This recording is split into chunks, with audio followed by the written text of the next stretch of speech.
오늘 우리에게 주신 하나님 말씀은 에스겔 34장 11절로 24절 말씀입니다. 에스겔 34장 11절은 구약성경 1204쪽에 있습니다.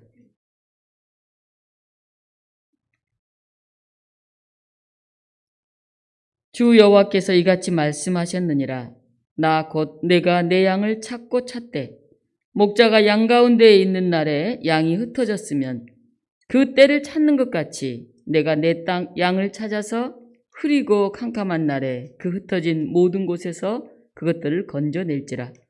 내가 그것들을 만민 가운데에서 끌어내며 여러 백성 가운데에서 모아 그 본토로 데리고 가서 이스라엘 산 위에와 시냇가에와 그 땅 모든 거주지에서 먹이되 좋은 꼴을 먹이고 그 우리를 이스라엘 높은 산에 두리니 그것들이 그곳에 있는 좋은 우리에 누워 있으며 이스라엘 산에서 살찐 꼴을 먹으리라. 내가 친히 내 양의 목자가 되어 그것들을 누워 있게 할지라. 주 여호와의 말씀이니라. 그 잃어버린 자를 내가 찾으며 쫓기는 자를 내가 돌아오게 하며 상한 자를 내가 싸매주며 병든 자를 내가 강하게 하려니와 살찐 자와 강한 자는 내가 없애고 정의대로 그것들을 먹이리라. 주 여호와께서 이같이 말씀하셨느니라. 나의 양떼 너희여, 내가 양과 양 사이에 수량과 수렴소 사이에서 심판하노라. 너희가 좋은 꼴을 먹는 것을 작은 일로 여기느냐? 어찌하여 남의 꼴을 발로 밟았느냐? 너희가 맑은 물을 마시는 것을 작은 일로 여기느냐? 어찌하여 남의 물을 발로 더럽혔느냐? 나의 양은 너희 발로 밟은 것을 먹으며 너희 발로 더럽힌 것을 마시는도다 하셨느니라. 그러므로 주 여호와께서 그들에게 이같이 말씀하시되 나 곧 내가 살찐 양과 파리한 양 사이에서 심판하리라.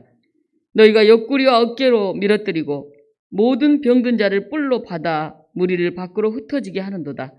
그러므로 내가 내 양떼를 구원하여 그들로 다시는 노략거리가 되지 아니하게 하고 양과 양 사이에 심판하리라.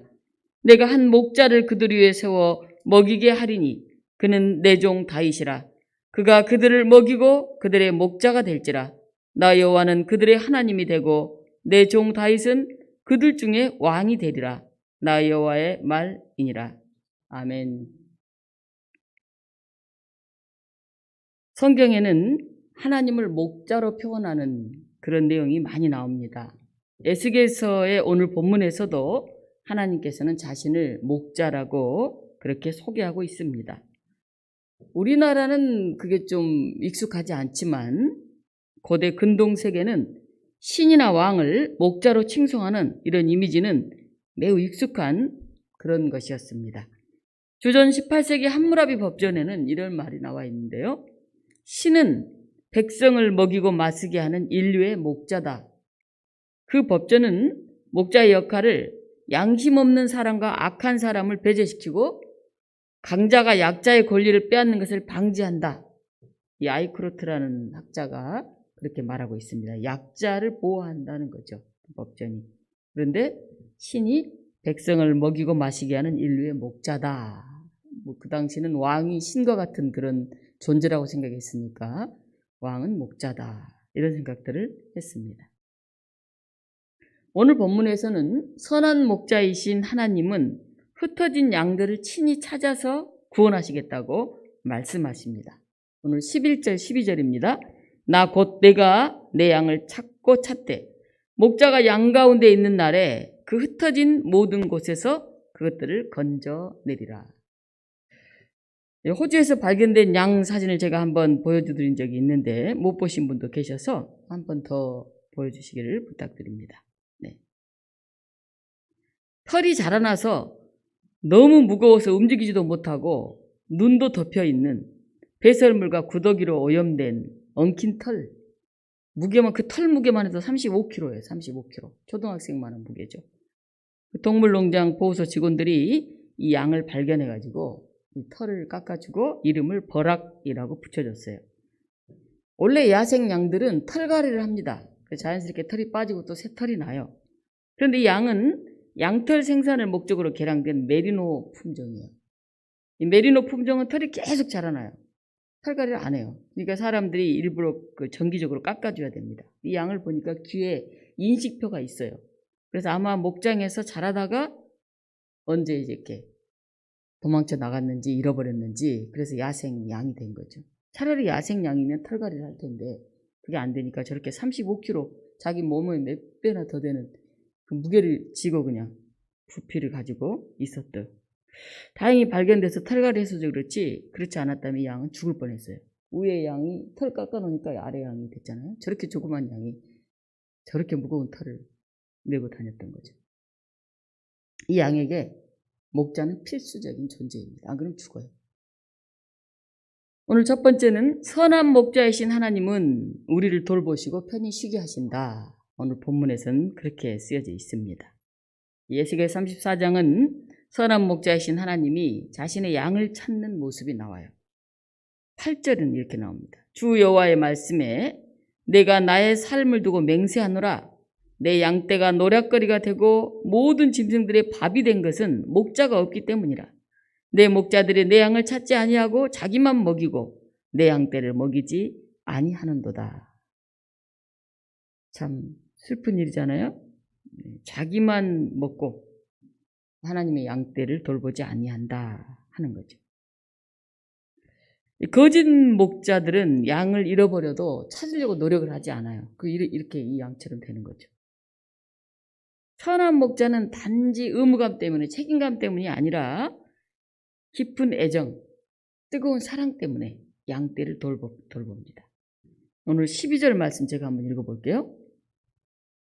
34장 12절입니다. 목자가 양 가운데 있는 날에 양이 흩어졌으면 그 때를 찾는 것 같이 내가 내 양을 찾아서 흐리고 캄캄한 날에 그 흩어진 모든 곳에서 그것들을 건져낼지라. 흐리고 캄캄한 날. 어떤 날일까요? 오늘 에스겔서가 쓰여진 이 배경은 지금 굉장히 평안한 그런 배경이 아니에요. 바벨론 포로로 끌려온 사람들, 그중에 어떤 사람은 야 이제는 끝났다. 우리 나라가 이제 없어졌어. 성전은 허물어졌어. 하나님이 계시기나 할까? 이런 고민을 하고 있는 그런 어둡고 캄캄한 때예요. 어떤 이들은 하나님이 자신을 버렸다고 생각할지 모르지만 하나님은 그들 가운데 계신다. 에스겔은 그 얘기를 하고 싶은 것입니다. 선한 목자는 그들이 흐리고 캄캄한 상태에 있을 때 그들을 찾아 구원하러 오셨다. 우리 13절 14절 같이 한번 읽어보겠습니다.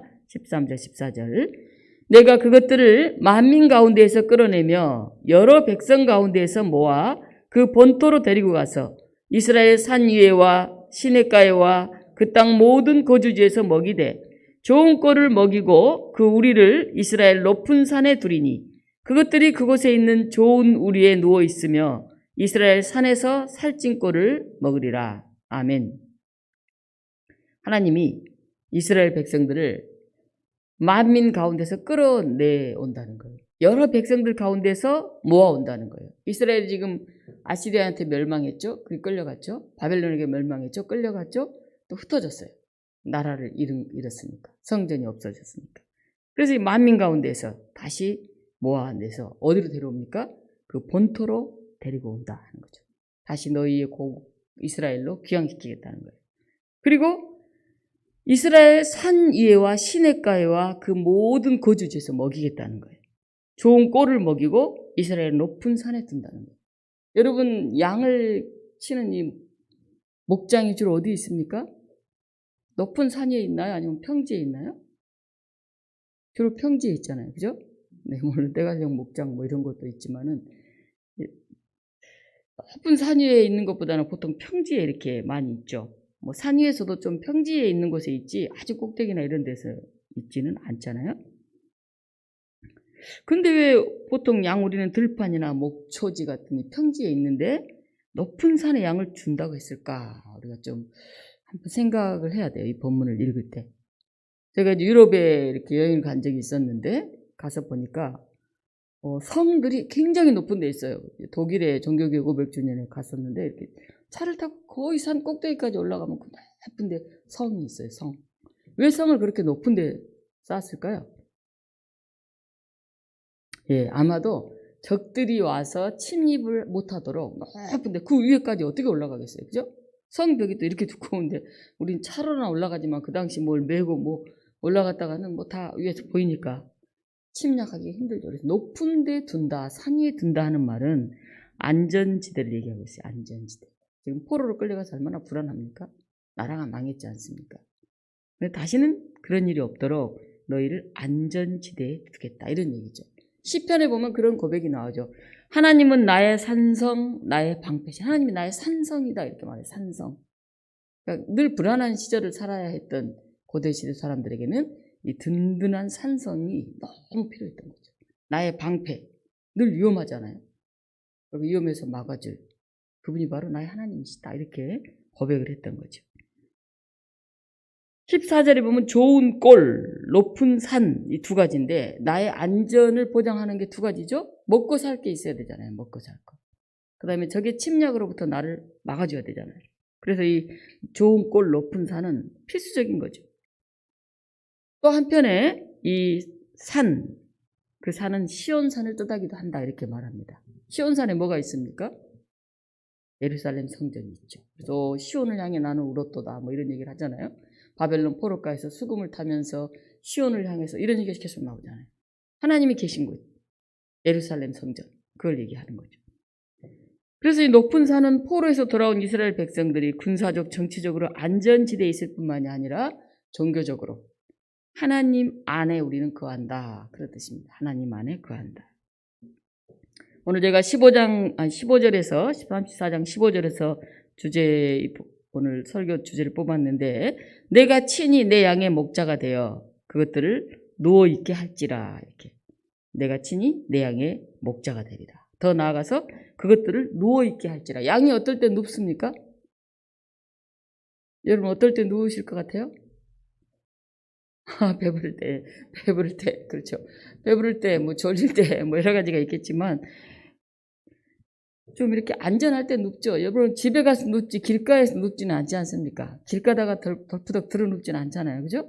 어디 뭐 카페에 가서 이렇게 들어 눕지는 잘 않잖아요.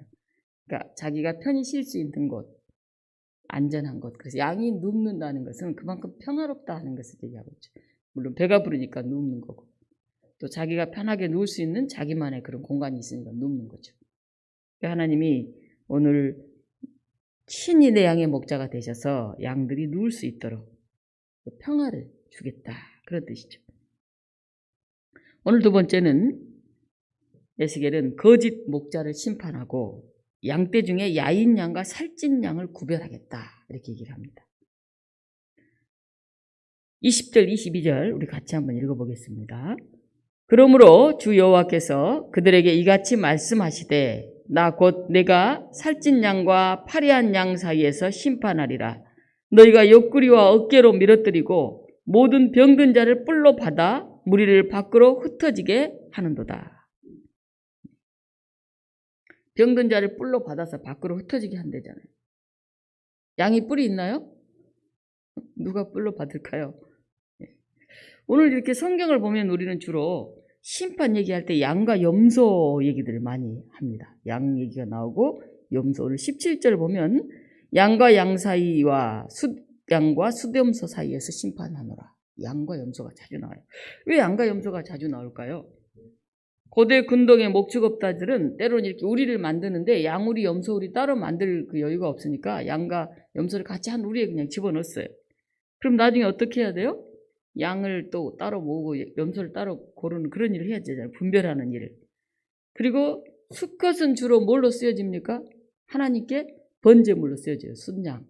그래서 이 구별한다, 분류한다. 그게 이제 양과 염소가 자주 나오는 거예요. 그 수컷과 암컷을 또 구분하는 거죠. 18절 제가 한번 읽어보겠습니다. 18절, 19절. 너희가 좋은 꼴을 먹는 것을 작은 일로 여기느냐? 어찌하여 남의 꼴을 발로 밟았느냐? 너희가 맑은 물을 마시는 것을 작은 일로 여기느냐? 어찌하여 남은 물을 발로 더럽혔느냐? 나의 양은 너희 발로 밟은 것을 먹으며 너희 발로 더럽힌 것을 마시는도다 하셨느니라. 당시 이스라엘 사회에 나와 있는 거죠. 좋은 꼴. 우리 밥 한 끼 먹는 거 그거 작게 생각하지 마라 하는 거죠. 깨끗한 물 먹는 거 그거 아주 사소하게 생각하지 말라는 거죠.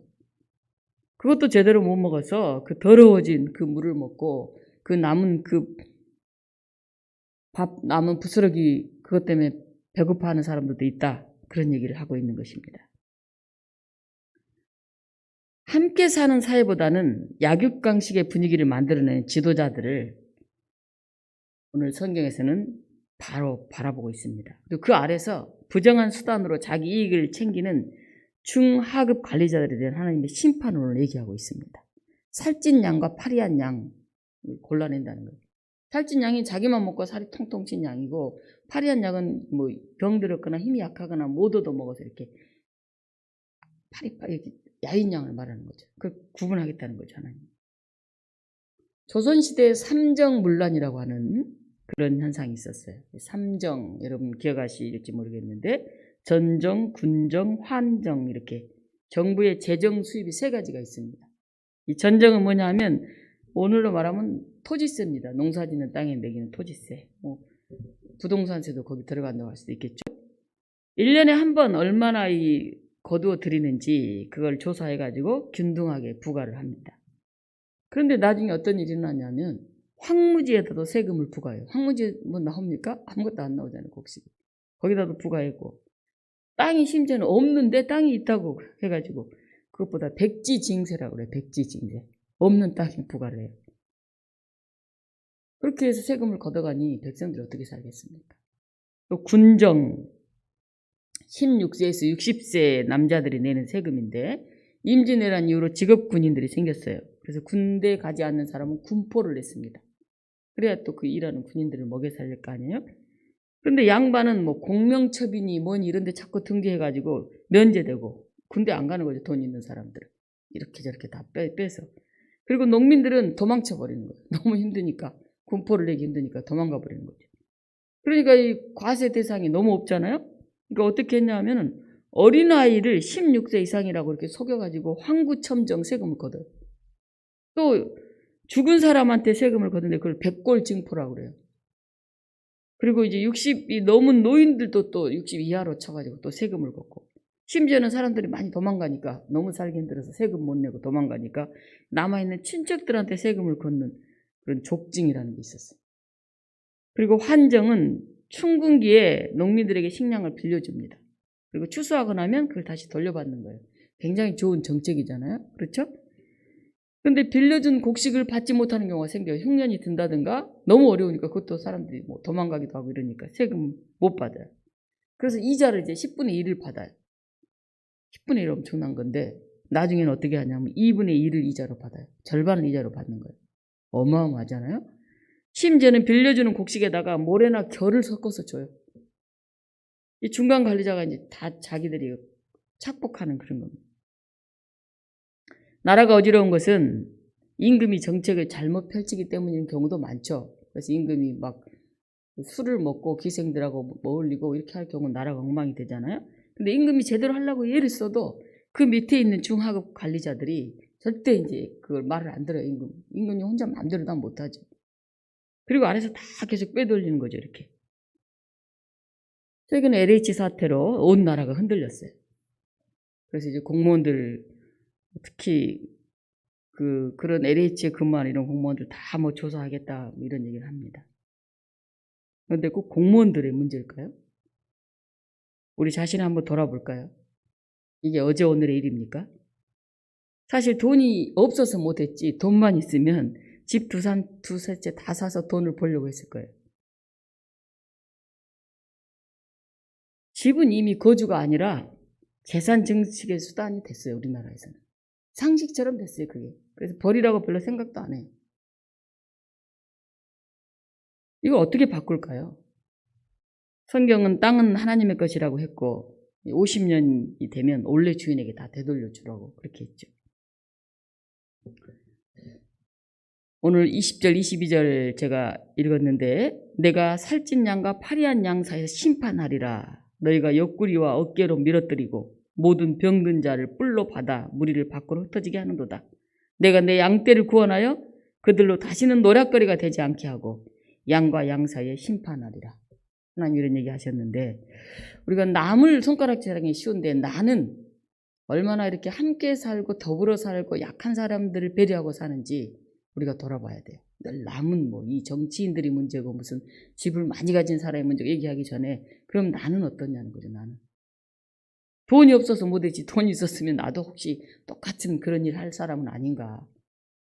공무원들이 어떤 사람들은 엄청 억울하다고 자기들 하급 공무원 뭐 겨우 집 한 채 살까 말까 하는데 정치인들 뭐 해먹을 사람들 다 해먹고 본인들을 도둑놈 취급을 하니 억울해서 못 살겠다고 그런 얘기를 하더라고요. 마지막 세 번째는 하나님은 한 목자를 세워서 백성들을 먹이게 하신다. 그렇게 약속을 합니다. 23절, 24절 우리 같이 한번 읽어보겠습니다. 내가 한 목자를 그들 위에 세워 먹이게 하리니 그는 내 종 다윗이라. 그가 그들을 먹이고 그들의 목자가 될지라. 나 여호와는 그들의 하나님이 되고 내 종 다윗은 그들 중에 왕이 되리라. 나 여호와의 말이니라. 아멘. 다윗 왕이 더 먼저 살았던 사람일까요? 에스겔이 더 먼저 살았던 사람일까요? 누가 더 앞에 있는 사람입니까? 다윗 왕이죠. 에스겔 때는 다윗 왕은 없어요. 죽고 영집지도 않아요. 근데 무슨 다윗 왕이 갑자기 목자가 되고 언제 다윗이 왕이 된다는 얘기일까요? 다윗을 얘기하는 게 아니죠. 다윗 왕과 같이 나라를 부강하게 만든 그런 하나님이 왕을 세우겠다. 다윗 왕의 후손 중에서 그런 사람을 세우겠다는 얘기. 다시 말하면 메시아가 이 고난과 이 억압을 깨뜨리고 평화의 왕, 성김의 왕으로 오실 거다. 그 약속을 하고 있는 것입니다. 흩어지고 포로 가운데 있는 이스라엘 백성에게는 하나님이 메시아를 통해서 백성들을 먹이고 편히 쉴 수 있도록 그런 다스림이 있는 그런 세계를 만들어갈 것이라고 약속을 하시는 것입니다. 사실 우리가 하나님을 두려워해야 돼요. 우리 장로님 기도 중에도 교회를 신앙이 없는 사람도 하나님 두려워할 줄 알아야 된다 얘기하셨는데 우리 가치관이 굉장히 중요합니다. 어떻게 함께 잘 살까? 이걸 우리가 고민해야 되는데 나 하나 살기 힘드니까 자꾸 내가 어떻게 성공할까? 우리 가족들 어떻게 먹일까? 이거 생각하기도 바쁘잖아요. 그래서 어떻게 하든지 내 아들, 딸만 좋은 대학, 좋은 직장 보내갖고 잘 살게 하겠다는 생각이 팽배하잖아요. 그러려면 어떻게 해야 돼요? 경쟁해서 이겨야 되잖아요. 학교에서 공동체 의식을 가르쳐야 되는데 학교에서 경쟁을 가르치죠. 백인들이 인디언 아이들을 이렇게 불러서 제도 교육기관 학교에 딱 넣어놓고 교육을 시키려고 합니다. 제도 교육에서 중요하게 생각한 게 뭡니까? 등수 매기는 거잖아요. 잘하는 못하는 놈 쭉 이렇게 서열을 평가를 통해서 1등부터 꼴등까지 쭉 이렇게 구분하는 거잖아요. 우리나라 학부모들은 인성교육, 체육 건강을 위해서 또 예술, 독서 그런 게 필요한데 다 알아요. 모르는 게 아니에요. 근데 성적이 잘 나와야 좋은 고등학교를 가고 좋은 대학을 가고 취업을 하기 때문에 그냥 성적을 올리려고 애를 쓰는 거예요. 몰라서 하는 게 아니에요. 그게 옳은 방향이 아닌 걸 알아요. 애들도 행복하지 않다는 걸 알아요. 애들이 좀 뛰어야죠. 운동하고. 한참 때인데. 그리고 걔들이 좋아하는 거, 그림 그리는 거, 이런 거 해야죠. 당연히. 책을 읽어야 무슨 생각을 하고 판단할 거 아니겠어요. 근데 부모들이 그렇게 말해요. 그래, 힘든지 안다. 그런데 이 3년, 이 6년만 버텨라. 그러면 네가 영원히 자리 잡을 수 있다. 이 6년만 어떻게든지 버텨내라. 얘기를 합니다. 등수를 매기려면 어떻게 하죠? 시험을 봐야 되잖아요. 그래서 인디언 아이들을 모아놓고 드디어 이제 시험을 보게 되었어요. 백인 선생님이 시험 전에 주의점을 말합니다. 다른 사람에게 보여주면 안 됩니다. 잘 모르겠다고 남의 것을 보면 안 돼요. 자기가 그냥 아는 만큼 써서 정해진 시간 안에 시험지를 내야 됩니다. 이렇게 이제 선생님이 학생들에게 얘기를 했어요. 저나 여러분들이 당연한 얘기잖아요. 시험은. 그렇죠? 시험은 컨닝하면 안 되고 보여줘도 안 되고 자기가 열심히 해서 아는 문제 딱 시험 시간 딱 땡 하면 끝나요. 못 쓰면 할 수 없어요. 그렇게 우리는 배우고 자랐죠. 근데 인디언들한테 이게 안 통하는 거예요. 시험을 치면은 애들이 보여주지 말고 보지 말라고 하는데도 같이 막 모여가지고 의논해서 딱 답안지를 내면 답안지가 어때요? 다 똑같은 거예요. 등수를 매길 수가 없어요. 그래서 선생님이 얘기를 했어요. 너희들 왜 이러냐? 등수를 매겨야 상급 학교 진학도 하고 사회에 취직할 때도 이게 어떻게 누가 잘하는지 모르는지 아는데 이런 건 시험에 의미가 없지 않냐? 선생님이 정색을 하면서 말했어요. 그랬더니 인디언들이 이렇게 대답을 했다고 해요. 우리는 조상 대대로 삶의 문제를 해결하는 데는 여러 가지 정답이 있다고 배워왔습니다. 이를테면 저기 눈 쌓인 산꼭대기가 보이는데 거기로 가는 길을 당신들은 수학적으로 계산해가지고 수평선 쫙 긋고 꼭대기에 수직선 딱 그어가지고 계산해서 이게 지름길이다 해서 답을 쓰라고 그러잖아요. 근데 실제 저 산에 올라가려면요, 그 사람이 어떤 신체적 조건을 갖고 있고 나이가 몇 살인지, 그 올라가는 길에 배랑이 있는지 가로막는 것이 있는지 거기에 따라 다 다른 길로 가야 돼요. 그게 지름길이 아니에요. 그리고 폭이 1m도 안 되는 냇물이 있는데 어린이나 노인들은 그거 못 뛰어넘어요. 그러니까 돌아가야 돼요. 어린이나 노인은. 그리고 청년이나 장년들은 훌쩍 뛰어넘어 갈 수가 있어요. 그러니까 산에 오르는 길은 사람마다 다 달라요. 인디언들이 그러는 거예요. 그런데 당신들은 수평선 끊고 수직선 끊고 이게 지름길이라고 그걸 정답이라고 쓰라고 우리한테 가르쳐요. 아이들이 이어서 또 말을 합니다. 근데요, 시험이 그렇게 중요해요? 우리 할머니, 할아버지들은요, 어려운 일이 있으면 함께 머리를 맞대고 그 문제에 대해서 최선의 답을 찾으라고 그렇게 우리한테 가르쳐 줬어요. 모르는 사람은 자꾸 묻고 아는 사람은 가르쳐 주고 그래서 정답을 찾아내면 그걸 보여주고 정답을 모르면 보고하는 것, 그거 너무 당연한 일 아니에요? 그렇게 살아야 되는 거 아니에요? 옛날 얘기가 아니고요. 호피 인디언 부족의 이야기를 인문학자 김우창 선생님이 보고 전한 얘기예요. 청소년 인문학 교실 품이라고 하는 책에 나온 이야기입니다. 우리는 어떤 삶을 살고 있을까요? 오늘 다윗의 후손, 그 평화의 왕이 이제 우리 너희에게 올 거다. 그리고 이 노예와 같은 이 고난의 삶을 이제 극복하게 될 거다. 이런 약속을 하고 계시는데 그 뒷절 쭉 읽어보면 우리는 섬김의 지도자, 평화의 지도자를 원해요. 목회자를 영어로 미니스터, 레버랜드, 패스터 이렇게 불러요. 세 가지로 불러요. 미니스터는 무슨 뜻이냐면 자신을 낮춰서 섬기는 사람이라고 하는 의미가 있어요. 우리나라는 장관도 미니스터라고 이제 부르는데 행정부의 한 부서에서 섬기는 사람이란 뜻이에요. 그러니까 목회자, 미니스터 하면 섬기는 사람이에요. 돌보는 사람, 양들을. 레버랜드는 아주 진실하게 행동하는 사람, 그런 뜻이에요. 이 명칭은 목회자를 향해서 이렇게 존경하는 뜻으로 사용돼요. 진실한 사람. 하나님의 진리를 증거하는 사람. 아마 그런 뜻이겠죠? 레버랜드. 페스터란 말을 제일 많이 써요. 뭐 페스터 이렇게 저도 이제 소개할 때 외국 사람들은 페스터라고 이제 소개를 미니스터라고 하지만 페스터라고 소개를 하는데 페스터는 그 언어를 찾아보면 자유롭게 지나다니게 하는 사람이에요. 자유롭게 지나다니게 하는 사람. 핵심 의미가 뭐냐면 방목입니다. 방목. 양들이 마음대로 지나다닐 수 있도록 그렇게 해주는 사람이 페스터가. 최소한의 선만 해주죠. 여기 넘어가면 낭떠러지 떨어질 수 있고 저기 가면 위험하니까 이 정도 안에서 마음대로 다니라는 거예요. 방목. 양떼나 소떼가 자유롭게 지나다니면서 풀을 뜯는 것을 패스치라고 그래요. 패스치. 즉 이걸 풀밭 초장이라고도 부르지만은 원래 그 의미는 방목장이에요. 방목장. 그 안에서는 마음대로 돌아다니라는 거죠. 방목. 이 방목 관리자가 바로 패스터입니다.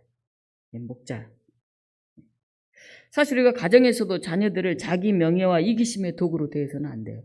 학교에서는 뭐 더더군다나 그렇고. 사랑으로 방목하는 게 필요해요. 기본선을 정해놓고 그 안에서 본인들이 스스로 결정할 수 있게 하는 거죠. 하나부터까지 다 정해줘서 나중에 내가 전혀 원하는 길이 아니었어. 그런 얘기를 하죠. 교회는 세상 공동체와 다르죠.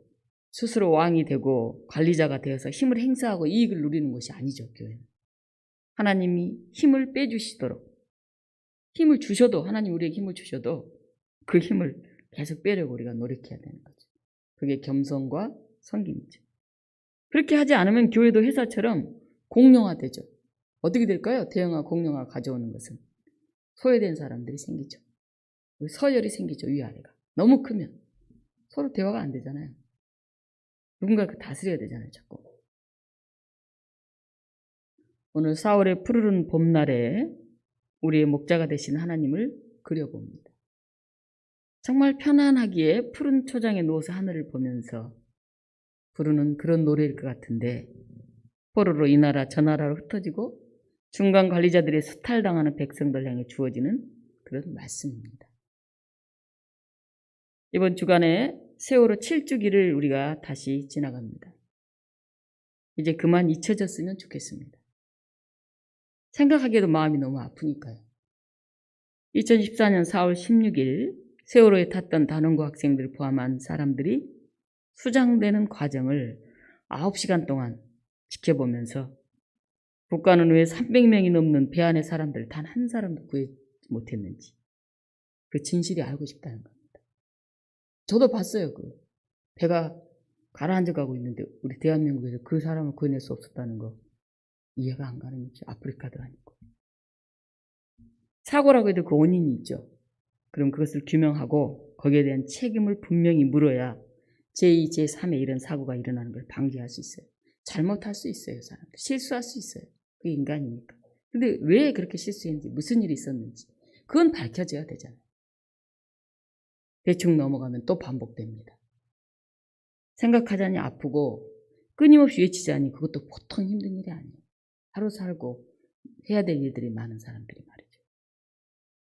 오늘 에스겔 선지자는 이스라엘 백성들에게 말합니다. 너희가 옆구리와 어깨로 밀어뜨리고 모든 병든 자를 뿔로 받아 무리를 밖으로 흩어지게 하는도다. 그러나 에스겔은 고발과 비판에서 그치지 않아요. 이스라엘 백성들에게 궁극적인 희망을 전합니다. 그리고 그들을 위로하면서 다시 일으켜 세웁니다. 내가 목자들을 대적하여 내 양떼를 그들의 손에서 찾으리니 목자들이 양을 먹이지 못할 뿐 아니라 그들이 다시는 자기도 먹이지 못할지라 내가 내 양을 그들의 입에서 건져내어서 다시는 그 먹이가 되지 아니하게 하리라. 내가 친히 내 양의 목자가 되어 그것들을 누워있게 할지라 주와 여호와의 말씀이니라. 아멘. 하나님은 우리의 목자가 되십니다. 에스겔 34장에서 하나님은 이스라엘 백성을 무려 11번이나 내 양떼라고 말해요. 34장 16절에서는 내가 친히 내 양의 목자가 되어 그것을 누워있게 할지라 그렇게 말씀하고 있습니다. 엄청난 말씀이죠. 어렵고 혼돈스럽고 불안한 이 세상에서 하나님 우리의 목자가 되시고 우리를 편히 눕게 하십니다. 그 하나님을 우리는 믿기 때문에 오늘도 우리 힘든 것을 견디며 함께 가야 할 그 길 위에 섭니다. 같이 기도하겠습니다. 사랑의 하나님, 여전히 생명의 힘보다 죽음의 힘이 강한 이 세상에 우리가 서 있는 것 같습니다. 때로는 앞이 보이지 않고, 때로는 너무 아파서, 때로는 알면서도 어찌해야 될지 몰라서 우리는 참 지치고 힘든 삶을 살고 있습니다. 부활의 봄이 다가왔는데 여전히 우리는 보고 싶은 사람을 볼 수 없고 마음껏 사업을 할 수 없고 마음껏 모여 예배 드릴 수 없습니다. 하나님, 정말 우리가 하나님의 의를 올바로 깨닫고 전하고 있는 사람인지 저희를 돌아보며 참여하게 하여 주시옵소서. 그럼에도 불구하고 우리를 높은 산, 좋은 초장으로 인도하시는 그 하나님을 믿고 위로받으며 다시 일어서게 하시고 다시 함께 더불어 사는 세상을 꿈꾸는 저희들이 되게 하여 주시옵소서. 예수 그리스도 이름으로 기도하옵나이다. 아멘.